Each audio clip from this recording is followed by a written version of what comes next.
खबरों की रील में सबसे पहले क्या रहने वाला है देख लेते हैं। सिरप ने 19वीं जान भी ले ली है। यह आंकड़ा लगातार बढ़ रहा है।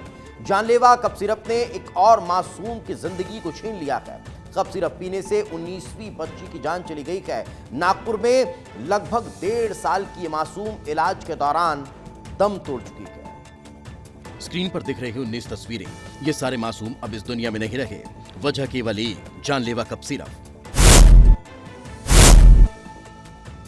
तामिया जूनापानी निवासी नवीन डहरिया की 1.5 साल की नन्ही बेटी ने नागपुर के अस्पताल में इलाज के दौरान अंतिम सांसें ली। यह दिल दहलान देने वाली घटना छिंदवाड़ा, पांढुर्ना और बैतूल जिले में अब तक 19 मासूम बच्चों की मौत का कारण बन चुकी है।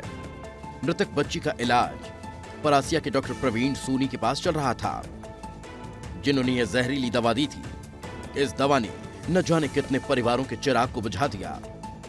अब भी छिंदवाड़ा में 7 बच्चे अस्पताल में भर्ती हैं और अपनी जान के लिए लड़ रहे हैं।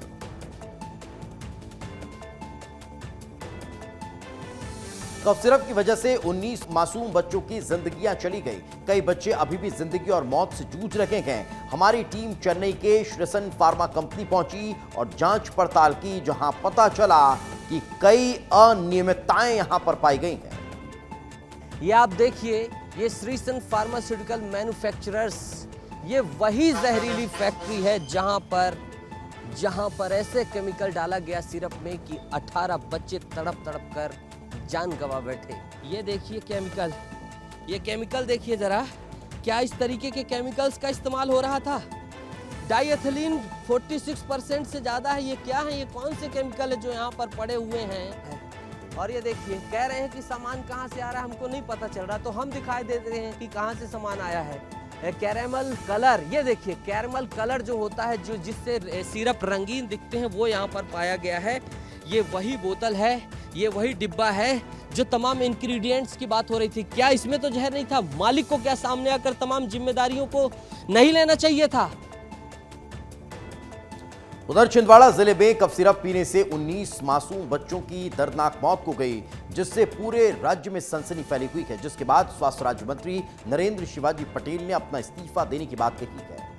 नरेंद्र शिवाजी पटेल ने कहा कि अगर उनका इस्तीफा देने से यह समस्या सुलझ जाए तो वे तैयार हैं। उन्होंने स्वीकार किया कि सरकार की ओर से लापरवाही हुई है और दोषियों पर सख्त कार्रवाई जरूरी है। कांग्रेस के लोगों से मैं इतना ही अनुरोध करता हूँ कि यदि उनको लगता है कि इस समस्या का समाधान इस्तीफे से हो सकता है तो हम तो तत्काल इस्तीफा देने तैयार हैं। लेकिन हमें मालूम है ये समस्या आज पैदा नहीं हुई है, लंबे समय से कांग्रेस के समय से इसकी जड़ें बनी हुई थी और फली फूली थी, लेकिन हम उसको जड़ से खत्म करने का काम करेंगे। देखिए, जिम्मेदारी तो मेरी है, इसमें मैं स्वयं स्वीकार कर रहा हूँ, हम जिम्मेदार हैं और यदि हमारी जो कोई भी दायित्व हमारे ऊपर है, उस दायित्व के रहते हुए यदि कोई घटना दुर्घटना हुई है तो जिम्मेदारी तो हमारी बनती है। उधर छिंदवाड़ा में कोल्ड ड्रिंक कप सिरप पीने की वजह से कई मासूम बच्चों की जान चली गई, जिसके बाद जांच में बड़ा खुलासा हुआ है कि गुजरात की कंपनियों से बने ये 2 और कप सिरप खतरनाक हैं, जिन पर बैन लगाया जा रहा है। छुट्टी के बाद भी ऑफिस खुला रहा और कार्रवाई होती रही। दरअसल इन सिरपों में ग्लाइकॉल नामक जहरीला केमिकल तय सीमा से भी कहीं ज्यादा पाया गया, जो किडनी फेलियर जैसी घातक बीमारी का कारण बनता है। भोपाल के दवा बाजार में ड्रग विभाग की टीम पहुंची और बड़ी संख्या में इन सिरप की बोतल्स को जब्त किया। की बात करें तो आपको सीधे तस्वीर दिखा रहा हूँ। ये ड्रग्स विभाग के अधिकारी हैं जिन्होंने जो छापेमार कार्रवाई है शुरू कर दी है। यही दवा बाजार में ड्रग्स विभाग के अधिकारी जो हैं वो दवा देख रहे हैं। ये उसी कंपनी का प्रोडक्ट है, रेसिपी फ्रेश, बट ये इसका जो बैच नंबर है ये वो नहीं है जो मानक स्तर का घोषित हुआ है। इसलिए जो दूसरा बैच नंबर हम लोग को यहाँ मिला है उसका भी नमूना संग्रहित करके हम लोग उसको जांच परीक्षण हेतु भेजेंगे और तब तक के लिए इसके स्टॉक को स्टॉप कर देंगे सेल के लिए फर्दर। चलिए अगली रील आपको केदारनाथ से बता देते हैं, जहां पर श्रद्धालु भक्ति में रंगे हुए नजर आ रहे हैं। मानो जन्नत को अब केदारनाथ में बर्फबारी भी शुरू हो चुकी है, जिसने केदारनाथ धाम को जन्नत से भी और ज्यादा अब कहीं खूब बना दिया है। बर्फबारी का लुत्फ अब वहां श्रद्धालु उठा रहे हैं। केदारनाथ धाम इन दिनों बर्फ की चादर से ढक गया है, जिससे ये और भी सुंदर हो गया है। श्रद्धालु यहाँ दर्शन के साथ साथ बर्फबारी का भी आनंद ले रहे हैं। मंदिर परिसर में बर्फ गिरने से पूरा वातावरण दिव्य हो गया। श्रद्धालु ठंड से बचने के लिए रेनकोट और छाते का इस्तेमाल कर रहे हैं। कुछ लोग बर्फ में खेलते और तस्वीरें खींचते भी नजर आ रहे हैं और इस मौसम में केदारनाथ की यात्रा करने वाले श्रद्धालुओं के लिए ये एक यादगार अनुभव बन चुका है। बर्फबारी के बावजूद श्रद्धालुओं की संख्या में कोई कमी नहीं आई। वे भगवान शिव के दर्शन के लिए उत्साह से यहाँ पहुँच रहे हैं। स्थानीय लोगों के अनुसार इस साल अक्टूबर में बर्फबारी होना असामान्य है, लेकिन ये यात्रियों के लिए एक विशेष आकर्षण बन गया है। केदारनाथ धाम की इस बर्फीली सुंदरता को देखने के लिए दूर दूर से लोग आ रहे हैं। बर्फ की चादर से ढके पहाड़ और मंदिर का नजारा मनमोहक है। अगली रील उत्तर प्रदेश के बुलंदशहर से, जहां पड़ोसी ने पड़ोसी की दुकान को नुकसान पहुंचाने के लिए ऐसा पैतरा अपनाया कि हर कोई हैरान रह गया। बुलंदशहर के अनूप शहर कोतवाली क्षेत्र में एक अजीबोगरीब मामला सामने आया है, जहां एक पड़ोसी ने अपनी रंजिश निकालने के लिए दूसरी दुकान में चूहे छोड़कर नुकसान पहुंचाया। सीसीटीवी फुटेज में साफ दिखा कि पड़ोसी पिंजरे से चूहे पकड़कर कन्फेक्शनरी दुकान में छोड़ता था, जिससे दुकान में काफी नुकसान हुआ। वीडियो में शख्स पिंजरा लेकर दुकान के बाहर आता है और पिंजरा खोल चूहों को छोड़ देता है। दुकान के संचालक हृदेश वार्ष्णेय ने बताया कि चूहों की वजह से उनकी दुकान में इतना नुकसान हुआ कि उन्हें मजबूरन दुकान बंद करनी पड़ी। इसके बाद उन्होंने साड़ी की दुकान खोली, लेकिन नुकसान का सिलसिला जारी रहा।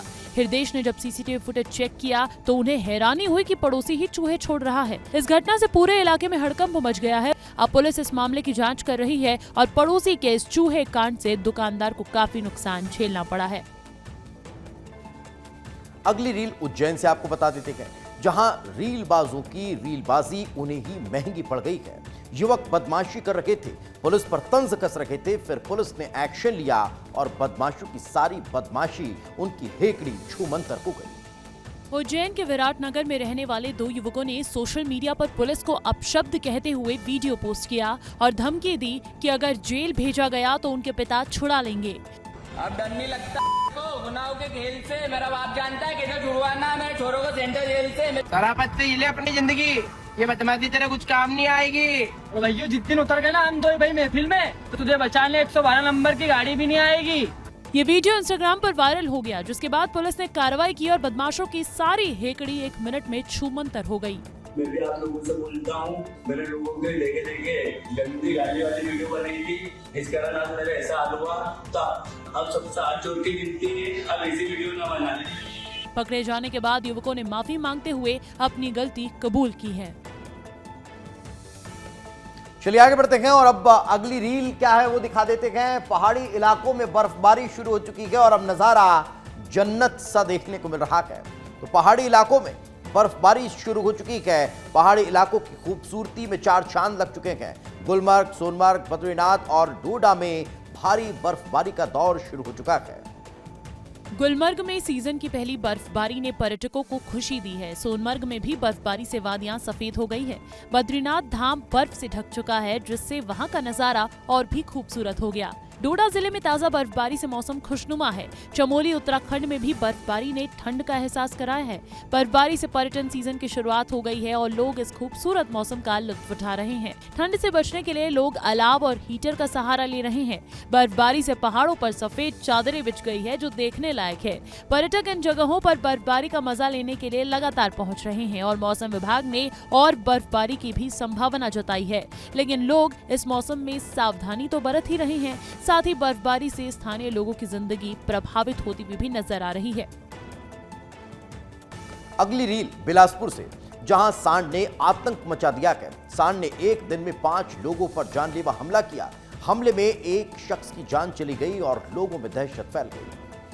जिले में इन दिनों एक सांड ने आतंक मचा रखा है, जिससे स्थानीय लोगों में दहशत फैल गई है। मेहमंद इलाके में इस सांड ने एक ही दिन में 5 लोगों पर हमला किया, जिसमें से एक व्यक्ति की मौत हो गई, जबकि अन्य 4 घायल हैं। इस घटना ने पूरे क्षेत्र में हड़कंप मचा दिया है और लोग रात में बाहर निकलने से अब डरने लगे हैं। सांड के उत्पात का एक वीडियो भी सामने आया है, जिसमें साफ दिख रहा है कि सांड अचानक ही लोगों पर झपट्टा मारता है, जिससे लोग घबराकर इधर उधर भागने लगते हैं। सांड ने स्कूली बच्चों पर भी हमला कर दिया। सांड की दहशत से लोग अब परेशान हैं, लेकिन जिम्मेदार हैं कि कोई सुध नहीं ले रहे। स्थानीय पुलिस ने लोगों को सावधानी बरतने की सलाह जरूर दी है और कहा है कि वे सांड को भड़काने से बचें, लेकिन प्रशासन आवारा मवेशी को सड़क पर ही छोड़ नजरअंदाज कर रही है और इसी वजह से एक शख्स की जान भी जा चुकी है। इंदौर में एक बड़ी ट्रैक्टर रैली का आयोजन किया गया। ये रैली प्रधानमंत्री नरेंद्र मोदी और मुख्यमंत्री डॉक्टर मोहन यादव को धन्यवाद देने के लिए निकाली गई। किसानों ने इस रैली के जरिए सोयाबीन भावांतर योजना शुरू किए जाने पर आभार जताया। रैली में करीब 700 ट्रैक्टर के साथ किसान भी शामिल हुए। रैली में कई जनप्रतिनिधि और किसान संगठन के पदाधिकारी भी शामिल हुए। विधायक उषा ठाकुर, कैबिनेट मंत्री कैलाश विजयवर्गीय भी रैली में शामिल रहे। स्वागत, वंदन, अभिनंदन आप सभी किसान भाइयों पर की सरकार चाहिए। एक तरफ रैली निकाली जा रही थी, वहीं रैली का स्वागत फूलों से किया जा रहा था। डॉक्टर मोहन यादव ने अपनी संवेदनशीलता का परिचय दिया, क्योंकि भारतीय जनता पार्टी कृत संकल्पित है कि खेती को फायदे का धंधा बनाया जाए। किसान के सुख में दुख में सदैव भारतीय जनता पार्टी पूरी संवेदनशीलता के साथ किसान। अगली रील ऐसी की तस्वीर देख आप भी हैरान रह जाएंगे और सोच में पड़ जाएंगे कि क्या ऐसा भी सच में हो सकता है। एक युवक बांसुरी बजा रहा है, वो भी अपनी नाक से। एक शख्स ने नाक से बांसुरी बजाकर सबको हैरान कर दिया। इस वीडियो में वह मंच पर बैठा है और बांसुरी को नाक से बजाने में माहिर है।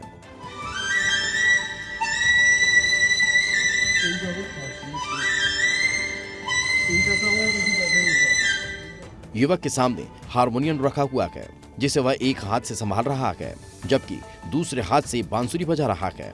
दर्शकों ने इस अनोखे अंदाज को खूब सराहा और वीडियो सोशल मीडिया पर वायरल हो गया। लोग इस हुनर को देखकर चौंक गए और कई लोगों ने इसे भारतीय संस्कृति की अनूठी परंपरा बताया। इस वीडियो ने लोगों को नई चीजें सीखने और अपनी कला दिखाने के लिए प्रेरित किया है। यह वीडियो साबित करता है कि प्रतिभा किसी भी रूप में हो सकती है, वह लोगों को आकर्षित करती है। चलिए आगे बढ़ते हैं और अब रुख अगली रील का कर लेते हैं। अब ये नया आई लव वाला मामला सामने आ चुका है। दरअसल इंदौर का ये मामला है, जहां अब आई लव सीरीज में एक और नया पोस्टर मार्केट में सामने आया है। इंदौर के व्यस्त कलेक्ट्रेट फुटओवर ब्रिज पर एक विवादित पोस्टर लगने के बाद हड़कंप मचा हुआ है। पोस्टर पर लिखा था, I love momo, save animal. इस अजीबोगरीब संदेश ने राहगीरों का ध्यान खींचा और देखते ही देखते यह मामला सोशल मीडिया से लेकर स्थानीय चर्चाओं का मुद्दा बन गया। पोस्टर के संदेश को लेकर लोगों में तरह तरह की बातें होने लगी, जिसके बाद पुलिस प्रशासन हरकत में आया। पुलिस का खुफिया तंत्र तुरंत सक्रिय हो गया और कुछ की देर में विवादित पोस्टर को हटा दिया गया। पुलिस ने इस घटना को गंभीरता से लेते हुए जांच शुरू कर दी कि आखिर यह पोस्टर किसने और किस मकसद से लगाया था। स्थानीय लोगों का कहना है कि इस तरह के पोस्टर से शहर का माहौल खराब हो सकता है और सामाजिक सौहार्द को ठेस पहुंच सकती है। प्रशासन ने साफ कर दिया कि इंदौर में शांति और व्यवस्था बनाए रखने के लिए ऐसी हरकतों पर कड़ी नजर रखी जाएगी। पुलिस अब सीसीटीवी फुटेज और अन्य सुरागों के जरिए पोस्टर लगाने वालों की तलाश में जुट चुकी है। और चलिए इसी के साथ खबरों की रील में फिलहाल इतना।